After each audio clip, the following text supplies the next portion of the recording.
皆様おはようございます。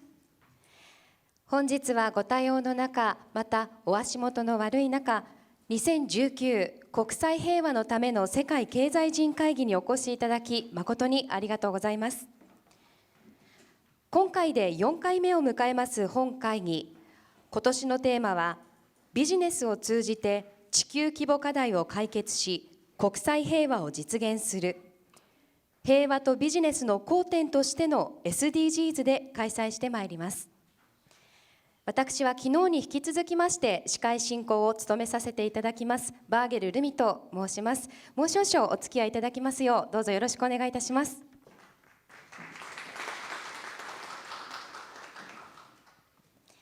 では早速ですが、本日最初のプログラムに参ります。ポジティブプラネット会長ジャック・アタリさんのご講演です。どうぞステージにお上がりください。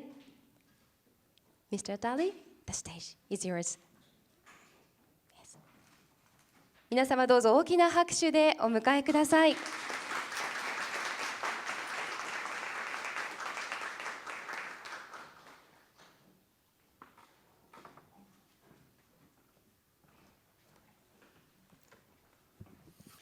Monsieur le gouverneur, d'abord, je vous remercie infiniment de votre hospitalité de nouveau dans cette ville à la fois symbolique et magnifique. C'est un grand honneur pour moi d'être ici de nouveau, comme l'année dernière, pour réfléchir avec vous sur les enjeux de la paix et sur la façon dont la paix peut s'inscrire dans une réflexion globale aujourd'hui, différemment de la façon dont nous y réfléchissons dans d'autres lieux et à d'autres moments. Évidemment, comme chacun le sait, comme chacun doit le dire quand il arrive ici, parler de la paix à Hiroshima, c'est un moment particulièrement grave, sérieux et particulièrement symbolique. Nous avons à nous souvenir de ce que cette ville marque le moment final et cataclysmique d'une période qui elle-même fut cataclysmique dans son ensemble par le nombre de morts, de blessés, de victimes de toutes sortes, de barbaries de toute nature qui eurent lieu entre les années 1930 et 1945 et qui malheureusement, contrairement à ce qu'on avait espéré, ne s'est pas traduit ensuite par une période de paix mondiale stable et raisonnable. Aujourd'hui, après une période relative d'accalmie, nous avons connu, nous connaissons chaque jour davantage de nouvelles manifestations de colère, de nouvelles manifestations de violence, de nouvelles menaces de guerre de toute nature. Il y a d'ailleurs, à l'heure où nous parlons, de très nombreuses guerres dans le monde qui sont non pas de la même importance quantitative que celle qui a trouvé sa fin épouvantable ici, mais qui sont malgré tout des signes annonciateurs, comme pouvait l'être dans les années 30, ce qui se passait en Espagne ou en Corée ou dans d'autres lieux du monde. C'est sans doute aussi accéléré, accentué, rendu plus visible par le fait que nous avons aujourd'hui, à la différence de ce qui se passait dans le passé, sans doute plusieurs millions sur la planète de journalistes professionnels, plusieurs centaines de millions de journalistes amateurs, plusieurs milliards de caméras, et des réseaux sociaux auxquels sont inscrits, abonnés, plus de 2 ou 3 milliards de personnes, ce qui donne une résonance à tous les conflits, aussi localisés soient-ils, qui là à la fois sont plus visibles, mais s'auto-entretiennent et se nourrissent les uns des autres, et multiplient les sources de colère et de volonté de représailles, de vengeance, d'alliances diverses, qui créent les sources d'une enflammation générale de la planète. Nous avons aussi, et c'est l'objet de ce forum aujourd'hui, tout au long de la journée, à la fois le forum d'Hiroshima et le Global Positive Forum qui va suivre, que de réfléchir aux conditions qui créent la possibilité de maintenir la paix et d'éviter le retour de grands conflits. Ces conditions sont innombrables. Elles portent d'abord évidemment sur l'enjeu militaire proprement dit. Contrairement à ce qu'on avait pu espérer en 1945, puis dans les années qui suivent, la course aux armements ne s'est pas ralentie, et si on ne veut se référer qu'aux derniers mois, la course aux armements s'est accélérée. On le voit en particulier par la très inquiétante accélération du processus et du programme nucléaire nord-coréen, qui dispose aujourd'hui non seulement de l'arme nucléaire, mais des missiles qui lui permettent de menacer directement, crédiblement, non seulement le Japon, mais aussi les États-Unis, avec des armes d'une précision et une puissance dont on peut s'étonner de voir que la communauté internationale les accepte sans réagir. Et je pense qu'aujourd'hui, nous devons considérer que la menace nord-coréenne est une véritable menace à la paix du monde, comme le fut dans les années 1935-1936 en Europe, la montée de l'armement nazi.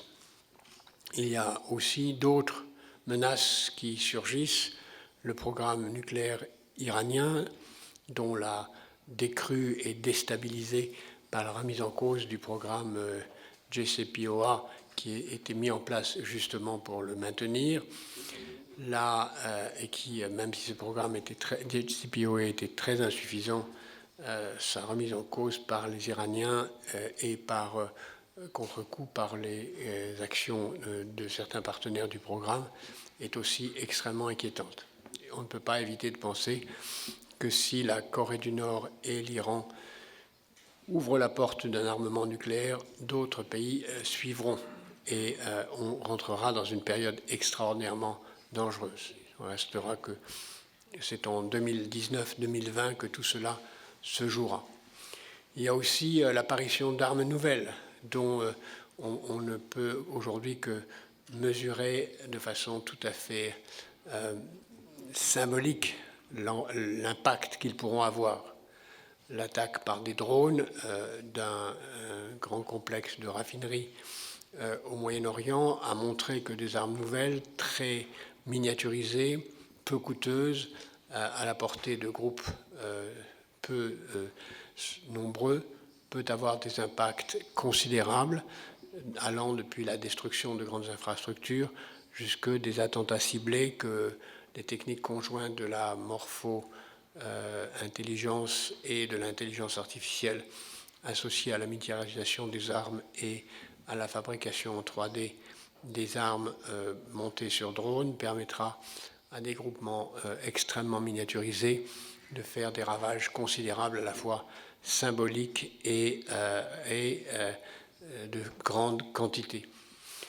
Nous sommes donc non pas, contrairement à ce qu'on a trop dit, dans une période de globalisation où les superpuissances vont avoir de plus en plus la maîtrise du monde, mais au contraire dans une période de début d'une balkanisation de la planète, d'une miniaturisation tant des armes que des conflits, d'une fragmentation générale qui a toujours été un signe extrêmement dangereux.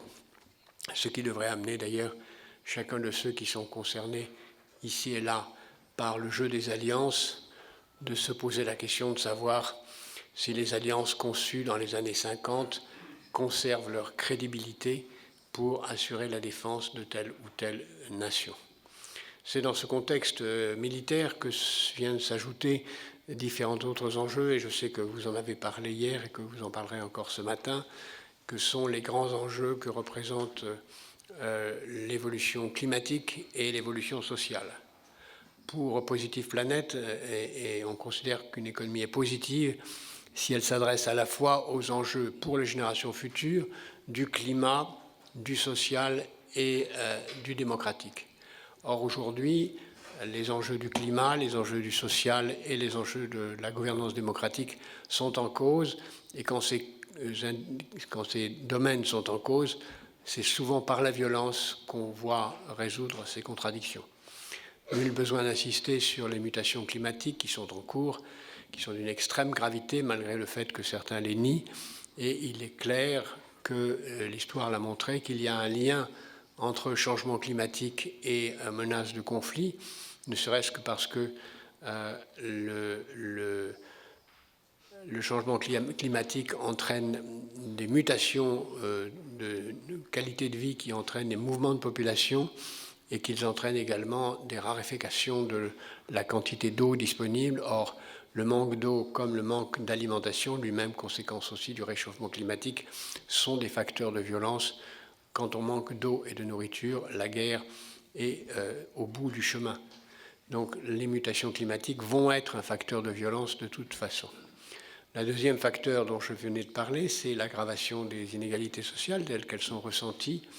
Une statistique publiée hier nous rappelait que la richesse mondiale détenue par les 1% les plus riches a été passée de 5 trillions de dollars en 1980 à 33 trillions de dollars cette année, alors que la richesse détenue par les 50% les plus pauvres est restée voisine de zéro dans cette période. Cette aggravation incroyable des inégalités patrimoniales que ne vient pas compenser l'augmentation des revenus ni les statistiques illusoires sur la soi-disant disparition de la pauvreté montre que nous sommes dans un monde de colère lié aux inégalités et qu'il suffit du moindre incident pour en déclencher la violence, comme on voit ce qui se passe aujourd'hui en Équateur, au Chili, et ce qui s'est passé aussi en France et dans d'autres pays dans les 12 derniers mois. La révolution est souvent le lien entre des facteurs climatiques et des facteurs sociaux, comme l'a montré d'ailleurs dans un cas particulièrement célèbre, la Révolution française, dont ces deux éléments ont été des éléments de déclenchement. Le troisième facteur, tout aussi important, qui s'ajoute aujourd'hui, c'est le discrédit des institutions. Partout dans le monde, et en particulier dans les pays démocratiques, les citoyens n'ont pas le sentiment que les institutions sont capables de régler les problèmes dont je viens de parler. Ils ne sont pas capables de s'adresser aux problèmes climatiques, ils ne sont pas capables de s'adresser aux problèmes d'inégalité, et en particulier aux problèmes d'inégalité à l'égard des générations futures, c'est-à-dire le problème crucial de la mobilité sociale. Si quelqu'un est pauvre et qu'il a le sentiment que ses enfants resteront pauvres, il a beaucoup plus de chances de devenir violent que s'il peut penser que ses enfants auront un meilleur sort que lui-même. C'est donc dans la mobilité sociale et l'amélioration de la situation climatique que se joueront les principaux enjeux de demain. Nous sommes confrontés à une période pleine d'espoir devant nous, parce que nous avons devant nous des progrès techniques formidables, une jeunesse de plus en plus formée, une demande énorme d'altruisme, de travail en commun, de prise de conscience dont on voit chaque jour les manifestations. Ce forum ici, ce lieu en est la manifestation.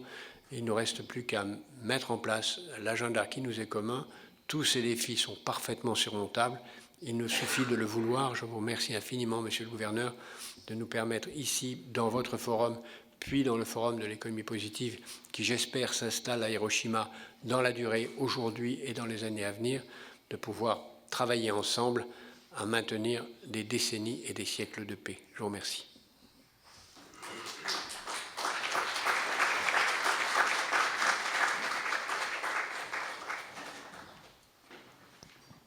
Thank you very much. ありがとうございました。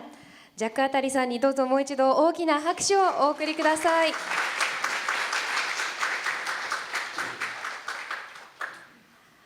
それではこれより5分間の休憩とさせていただきます。同時通訳レシーバーご使用の方でこの会場を一旦出られる方は恐れ入りますが一度ご返却をお願いいたします。休憩の後はセッション4、グローバルビジネス戦略を通じた平和の実現を行います。ではお時間まで今しばらくお待ちください。